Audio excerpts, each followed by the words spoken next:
What is up, ladies and gentlemen? Steve Mastotoski here of Mason Brew, and who should start at quarterback for Michigan football? I can't believe I'm making this video.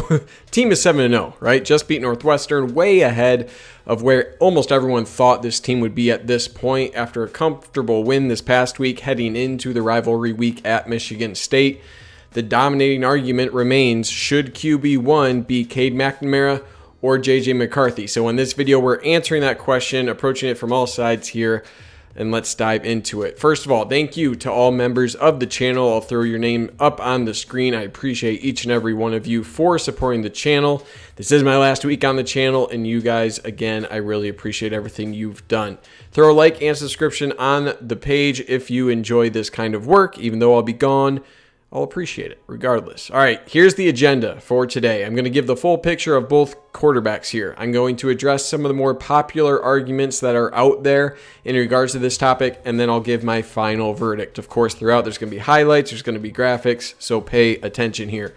First, let's dive into the Cade McNamara picture. All right, so he takes care of the ball, right? One interception in his career, not just this season, dating back to 2020 as well. One career in his time at Michigan. 2 sacks this year total. I believe that is still the correct number. Don't yell at me if I'm wrong, but I believe that's it. So only 2 sacks, 1 pick. Not afraid to look to the dump off when things get hairy. More often than not, he makes the correct reads. Now, these past couple weeks have been rougher in that regard, but as a whole this season, he's making the correct reads. He is very accurate in the short-term passes, short area passes, even to the intermediate.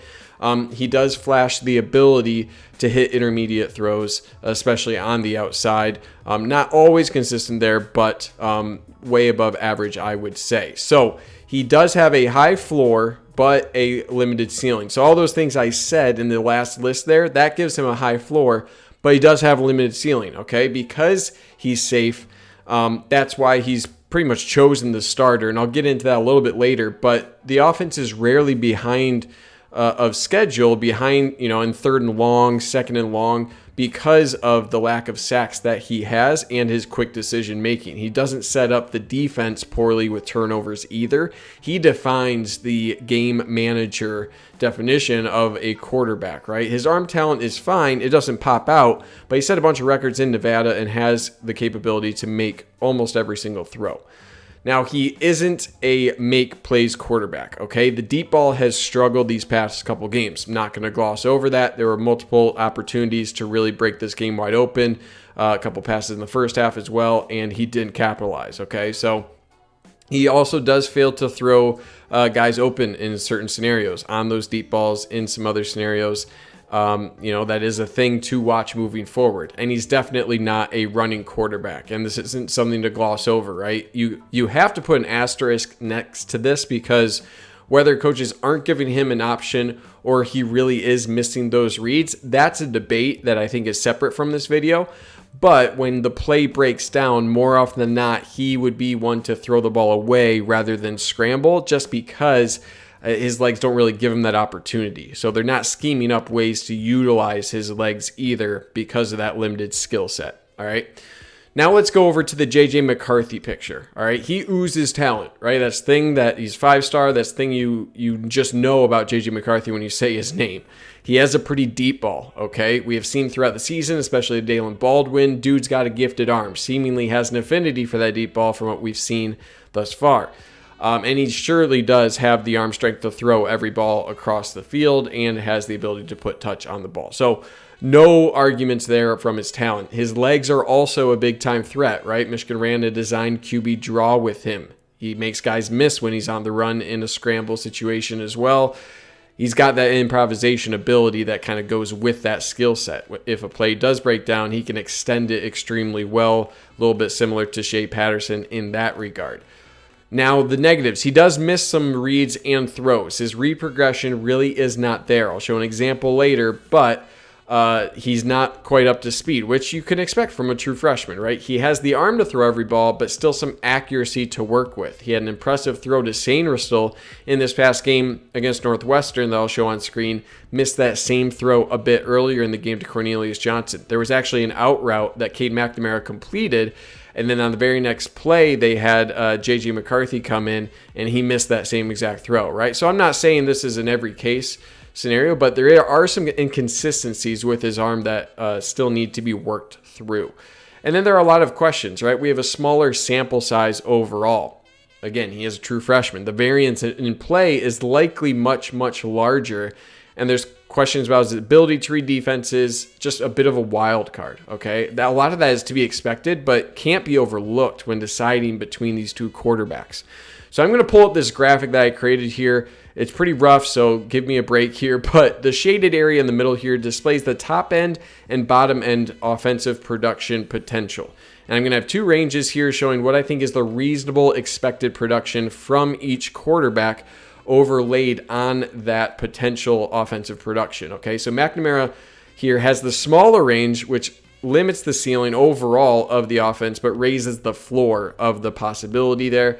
McCarthy on the other side gives the offense greater potential with that skill set with way more variance, right? His lower end, that floor is much lower. So I'm going to add dashed lines here of the probability of like a Nebraska loss and an OSU win. This is just an example, and you can read this as I need this quarterback to play this poorly to lose this game, or in Ohio State's case, I need this good of QB play to beat the Buckeyes. All right, so a higher floor quarterback will raise the probability of beating the opponents that you should.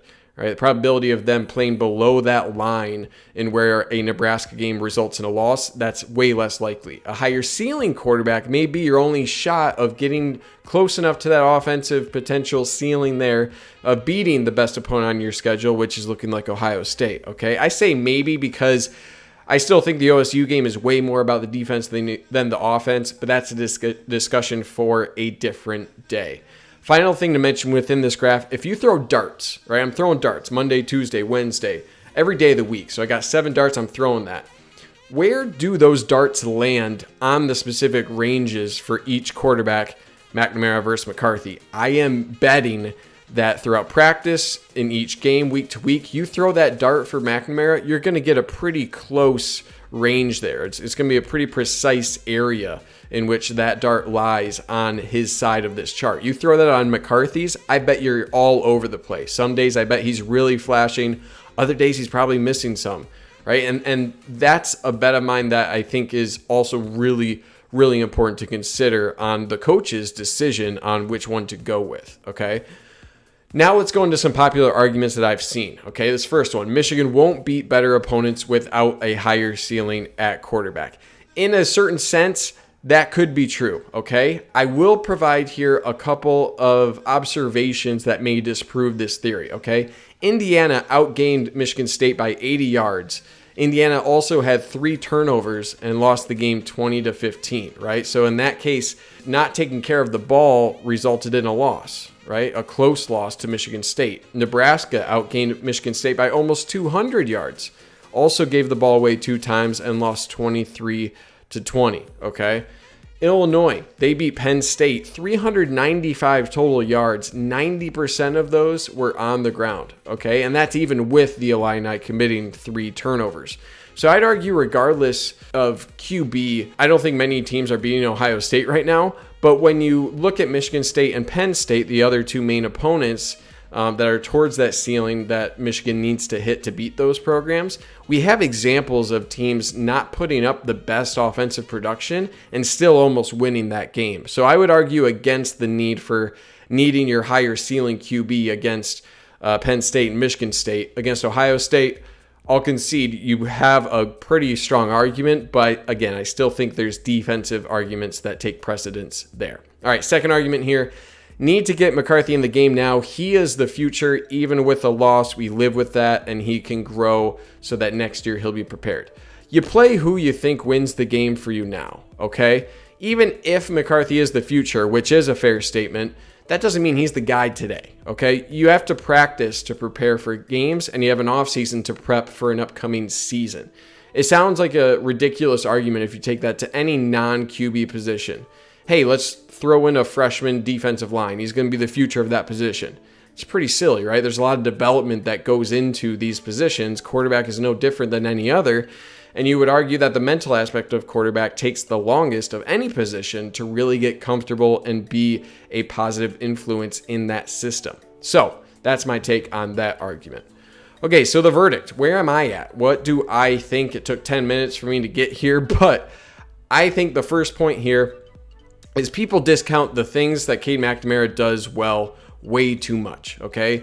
The one interception in his career at Michigan, going back to 2020, that has value. There are assumptions as well about the little things that McNamara does well that are things that McCarthy could also do well, right? I think there are assumptions that everything we're seeing from Cade McNamara, that's the baseline for JJ McCarthy. I just don't think that's the case, right? We have an extremely small sample size of McCarthy to where that assumption just is not fair to make for him.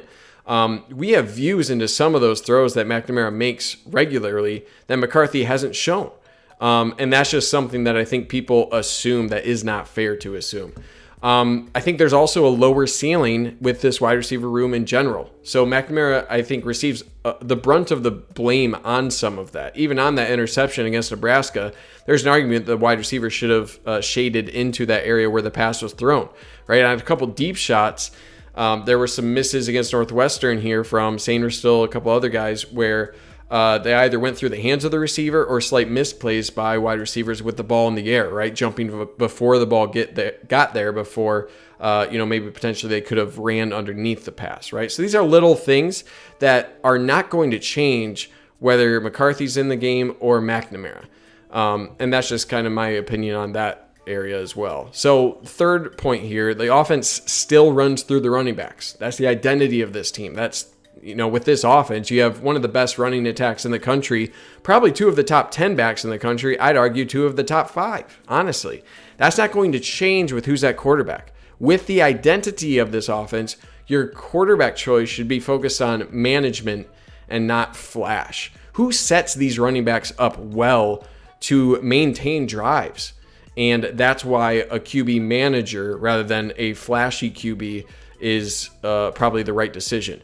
And finally, a certain part of the lack of QB run threat is through play calling. How much is on the QB? How much is on coaching? There's an assumption to be made there. But I feel that we've been asking similar questions year over year, whether it's Cade McNamara, Joe Milton, besides that Minnesota game, right? There was a lot lacking in the quarterback run game there. Shea Patterson, he had legs well beyond Cade McNamara, and we didn't see it until, Wisconsin? There was just a lot of similar questions about Shea Patterson's legs and why those weren't utilized more, right? So that's why I'm saying it's not specifically a McNamara problem and potentially a coaching problem around the starting quarterback and trying to protect them. Okay, so one aspect, though, I would like to really see McCarthy given full drives. I think there's value in giving him full drives instead of spot plays like they have been thus far. My theory is they still want McNamara to be the leader of the team, right? They want to preserve health as well, and there's a lot higher likelihood of McCarthy getting hurt during a full drive than if you just given spot plays here and there, okay? So besides a bad pick against Nebraska, I think McNamara at QB has managed the offense extremely well. An example, Wisconsin, one of the best run defenses in the country. McNamara led an efficient passing attack when needed in that game. 17 for 28, 197 yards and 2 touchdowns, 0 picks, right? Won the game comfortably with that performance. Not many defenses threaten to stop the run like Wisconsin does, and Michigan has showed the ability under McNamara to be able to handle that. Now, if McNamara throws balls closer to interceptions, right? He had a scary pass against Northwestern. If he throws one similar to Nebraska, if he continues to miss the deep shots like he has in the Nebraska game, in the Northwestern game, then that floor does lower, right? A lower floor opens the door for McCarthy. As the season progresses, more practices in McCarthy, you could see that starting to grow for the play McCarthy clan, whatever you want to call them, right? So I could see that. But I'm going to end with 2 plays here to show this difference, and I'm out of here, all right? Start with JJ McCarthy on the 4th down against Northwestern, right? This shows the entire McCarthy experience. He shows a great ability here to improvise as the play breaks down, right? He rolls out to the right, finds a way to deliver a pass to the tight end here, and picks up the 1st down. However, if we rewind here, he missed a throw to the tight end, the same tight end he found later on. He missed it on the initial read. He missed that, right? And then he had to bug out. Of course, you want to have a QB with the ability to improvise when a read is missed, but that is something that he did miss, right? And it ultimately ended up with a blindside penalty from Chuck Filiaga here, and Michigan had to kick a field goal due to that penalty. Okay, so compare that to this throw from McNamara at the sticks for a first down on a third down play here. This isn't really an adventure, right? He delivers the ball on time, finds the open tight end, moves the chains, and it looks boring, okay? This isn't even really a play that I'll be doing in my offensive analysis because it looks boring, right? This is just a thing that we've kind of assumed that happens on this play. It's not exciting, not really that fun to watch unless you're really into that thing, but it's effective. It moves the chains and it gives your offense a fresh set of downs. McNamara does a lot more for this offense than I feel like people realize, and the team is 7-0. All right. If a change was going to happen, we would have seen it against Northwestern. This is the quarterback for the future for the rest of the season, in my opinion. I still think he has enough to carry Michigan to a potential championship pending some defense against Ohio State. I'm going to hold firm with that. And that's it. I'm out. Okay, let me know your thoughts in the comments. I'm expecting some spicy comments after this one. I'm taking a bold claim here. And let me know how wrong I am or how much you agree with me. But besides that, thank you for taking the time out of your day to watch this video. Stay safe out there. As always, go blue.